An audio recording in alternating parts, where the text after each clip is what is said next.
Thank you, Mr. President.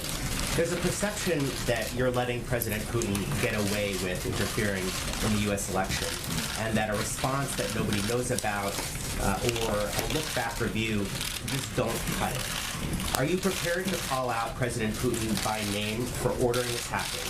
And do you agree with what Hillary Clinton now says, that the hacking was actually partially responsible for her loss? And is your administration's open quarreling with Trump and his team on this issue tarnishing the smooth transition of power that you have promised? Well, first of all, with respect to the transition, I think they would be the first to acknowledge that we have done everything we can to make sure that they are successful, as I promised, and that will continue. And it's just been a few days since I last talked to the President-elect about a whole range of transition issues. That cooperation is going to continue. There hasn't been a lot of squabbling. What we've simply said is the facts, which are that based on uniform intelligence assessments, the Russians were responsible for hacking the DNC, and that as a consequence, it is important for us to review all elements of that and make sure that we are preventing that kind of interference through cyber attacks in the future. That should be a bipartisan issue. That shouldn't be a partisan issue. And my hope is that the President-elect is going to similarly be concerned with making sure that we don't have potential foreign influence in our election process. Now, with respect to how this thing unfolded last year, let's just go through the facts pretty quickly. At the beginning of the summer, we're alerted to the possibility that the DNC has been hacked. And I immediately order law enforcement as well as our intelligence teams to find out everything about it, investigate it thoroughly, to brief the potential victims of this hacking, to brief on a bipartisan basis the leaders of both the House and the Senate and the relevant intelligence committees. And once we had clarity and certainty around what in fact had happened, we publicly announced that, in fact, Russia had hacked into the DNC. And at that time, we did not attribute motives or any interpretations of why they had done so. We didn't discuss what the effects of it might be. We simply let people know, the public know, just as we had let members of Congress know, that this had happened. And as a consequence, all of you wrote a lot of stories about both what had happened, and then you interpreted why that might have happened and what effect it was going to have on the election outcomes. We did not. And the reason we did not was because in this hyper-partisan atmosphere, at a time when my primary concern was making sure that the integrity of the election process was not in any way damaged, at a time when anything that was said by me or anybody in the White House would immediately be seen through a partisan lens. And finally, I think it's worth pointing out that the information was already out. It was in the hands of WikiLeaks, so that was going to come out no matter what. What I was concerned about in particular was making sure that that wasn't compounded by potential hacking that could hamper vote counting, affect the actual election process itself. And so in early September, when I saw President Putin in China, I felt that the most effective way to ensure that that didn't happen was to talk to him directly and tell him to cut it out, and there were going to be some serious consequences if he didn't.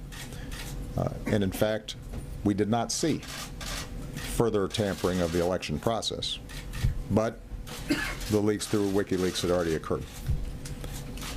So when I look back in terms of how we handled it, I think we handled it the way it should have been handled. We allowed law enforcement and the intelligence community to do its job without political influence. We briefed all relevant parties involved in terms of what was taking place. When we had a consensus around what had happened, we announced it, not through the White House, not through me, but rather through the intelligence communities that had actually carried out these investigations.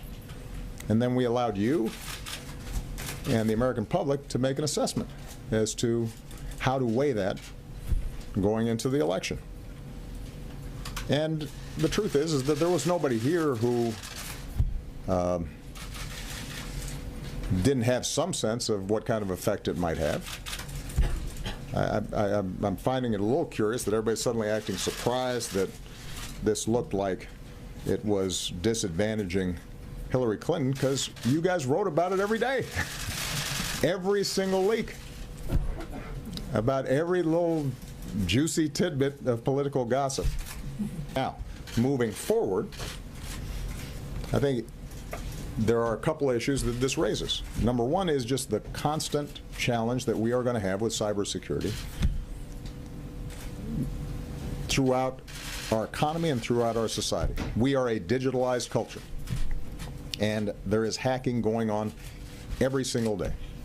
There's not a company, there's not a major organization, there's not a financial institution, there's not a branch of our government where somebody's not going to be fishing for something or trying to penetrate or put in a virus or malware. And this is why for the last 8 years I've been obsessed with how do we continually upgrade our cybersecurity systems. And this particular concern around Russian hacking is part of a broader set of concerns about how do we deal with cyber issues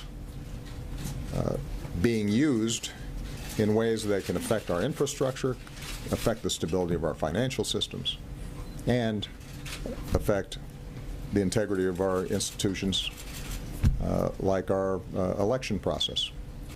So just as I told Russia to stop it and indicated there will be consequences when they do it, the Chinese have in the past engaged in cyber attacks directed at our companies to steal trade secrets and proprietary technology. And I had to have the same conversation with with President Xi, and what we've seen is some evidence that they have reduced, but not completely eliminated, these activities. Last point, and the reason I'm going on here is because I know that you guys have a lot of questions about this, and I haven't addressed all of you directly about it. With respect to response, my principal goal leading up to the election was making sure that the election itself went off without a hitch, that it was not tarnished, and that it did not feed any sense in the public that somehow tampering had taken place with the actual process of voting. And we accomplished that. That does not mean that we are not going to respond. It simply meant that we had a set of priorities leading up to the election that were of the utmost importance. Our goal continues to be to send a clear message to Russia or others not to do this to us, because we can do stuff to you. Some of it we do publicly. Some of it we will do in a way that they know, but not everybody will. And I know that there have been folks out there who suggest somehow that if we went out there and made big announcements and thumped our chests about a bunch of stuff, that somehow that would potentially spook the Russians. But keep in mind that we already have enormous numbers of sanctions against the Russians. At a point in time where we've taken certain actions that we can divulge publicly, we will do so. There are times where the message will be directly received by the Russians and not publicized. And I should point out, by the way, part of why the Russians have been effective on this is because they don't go around announcing what they're doing. It's not like Putin's going around the world publicly saying, look what we did, wasn't that clever. He denies it. So the idea that somehow public shaming is going to be effective, I think doesn't read the thought process in Russia very well. Clinton lose because of the hacking? I'm going to let all the political pundits in this town have a long discussion about what happened in the election. Now, it was a fascinating election, so I'm sure there are going to be a lot of books written about it. I've said what I think is important for the Democratic Party going forward, rather than try to parse every aspect of the election. And I've said before, I couldn't be prouder of Secretary Clinton, her outstanding service. I think she's worked tirelessly on behalf of the American people, and I don't think she was treated fairly during the election. I think the coverage of her and the issues was troubling. In calling for a prompt resolution to her case and for her immediate release. I'd also note that we're providing all possible consular assistance to Ms. Hijazi.